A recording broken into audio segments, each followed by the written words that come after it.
Okay, so here we are back at our yard ladder, and I've removed all of the signals on this one end, other than, my main signals down here at the bottom of the yard ladder. So what we're going to do is we're going to signal this yard for visual cues now for the player train. So I'm going to start up here at the top, and I'm going to place some signals, and I'm going to use the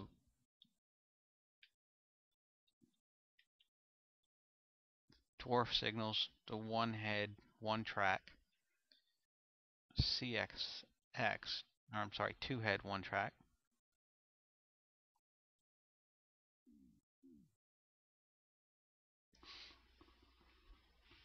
And I'm going to place my signal, let's see here, where do I think my trains will be able to get by each other? I think about here. So I'm going to place my zero link, and then I'm going to come across the junction, and I'm going to go beyond my switch so that I'm inside the next section of track. And you'll see that we have this one long track that goes across, this one long railroad tie. And I know that that's inside of my boundary lines for my next track ribbon. So I'm going to place my number 1 link right there. I'm going to take a look at this next line, and I'm going to do the exact same thing. I'm going to come across the junction, but instead of placing it on the number 1 link, I'm going to place it on the number 2.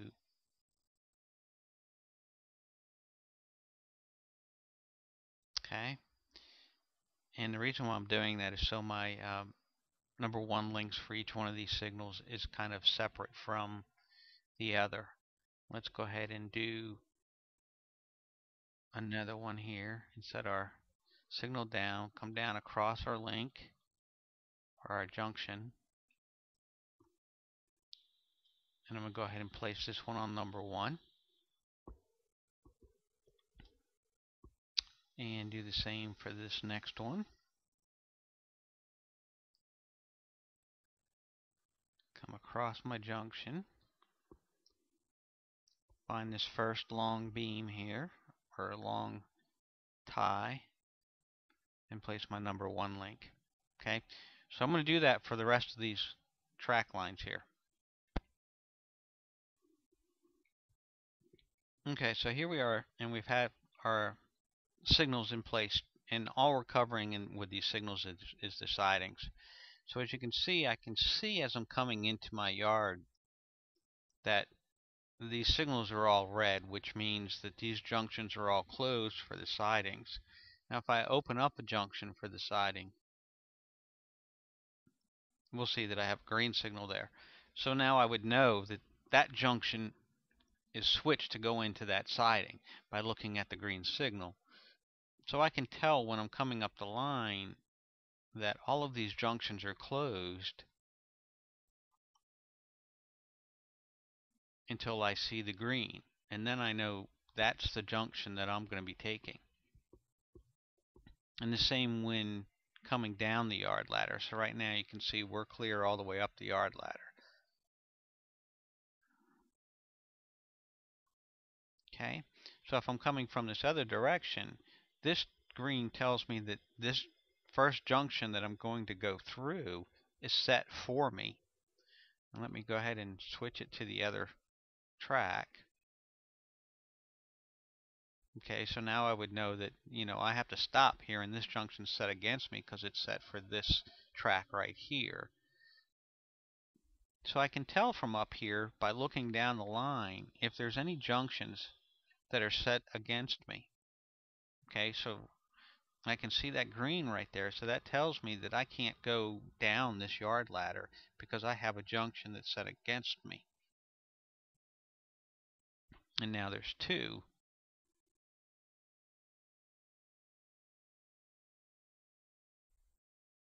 Okay, so now I can tell that they're all closed and I'm ready and clear to go down the yard ladder.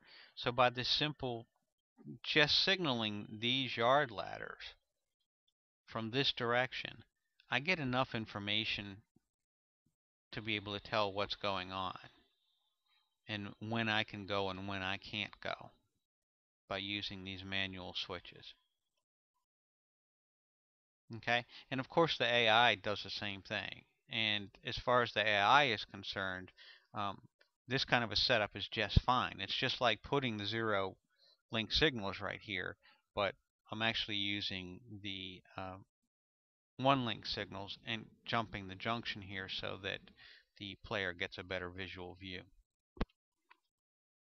The next evolution here in this yard signaling would be that, okay, I want to know now, not based on these signals here. I want to actually place signals down this right hand side of this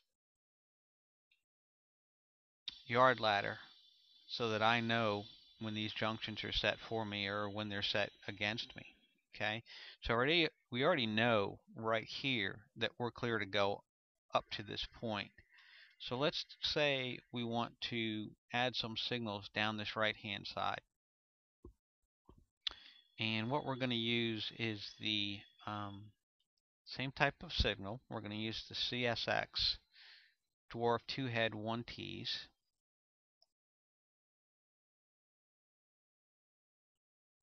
And let's go ahead and place it right here at the edge of this switch. Okay. Now, I know that I placed my number 1 link for one signal here, and I placed my number 1 link for another signal on the second track. Remember, we use these long railroad ties as our markers, and since I have these two signals crossing this junction, I place link 1 of one signal here, link 1 of another signal here. So I'm going to place my 0 link of this signal up here on the third one up. Okay, so it is in front of any signals that happen to be behind me. And I'm going to place the number 1 link on, because I already know that I have a number 1 here. I'm going to place this on number 2. Okay, so I'm trying to keep my signals, my links separated here. And let me put one more down. So I know I just put a link 1 on tie number 2, so I'm going to put this 0 link on tie number 3. Okay, so I'm placing the box end of this signal, the 0 link. And up here, I already know that I have 1 on 1, so I'm going to place this one on number 2, or tie number 2 that's coming across. And let's go ahead and hit play so we can see what that looks like. Okay, so now what's going to happen is when I throw this switch to take me into this siding, this signal which crosses this junction should go green, and this signal which crosses this junction should go red. So let's try it, and that's exactly what happens. Okay, so in here, if I throw this one, I go to the green and then I go to the red. And if I throw this third one,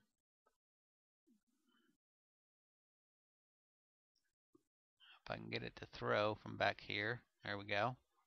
Okay, so I'm getting green now here, and down my yard ladder I'm getting a red, and of course I'm getting my warning signal here. So right now I know I'm clear to go through this junction.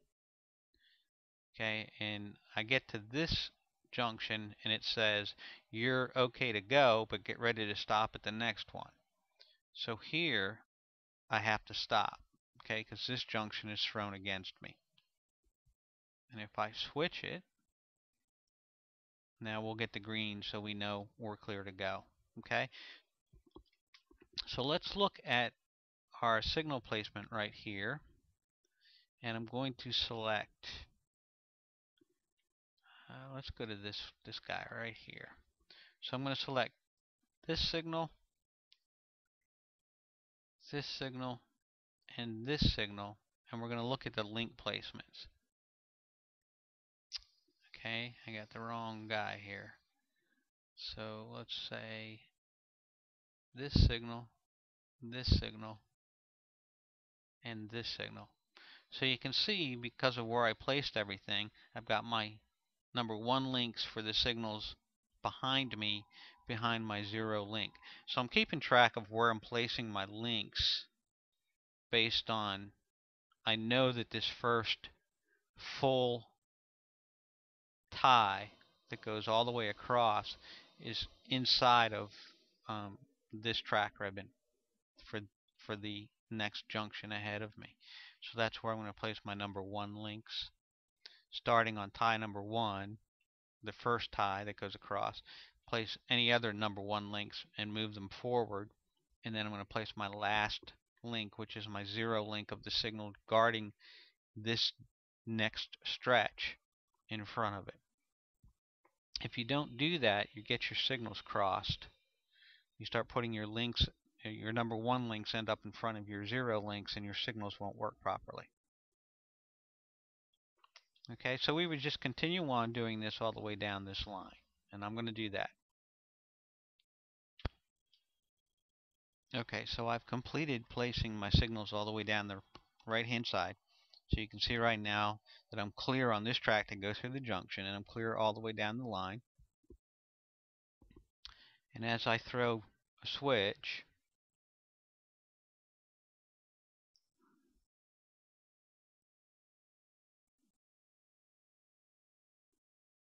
okay, so now I know I'm clear on this line, and I'm still clear on this line, but I'm only clear to here. I would have to stop here because this junction ahead of me is thrown against me for this track. Okay, so I now can tell, based on how these junctions are thrown,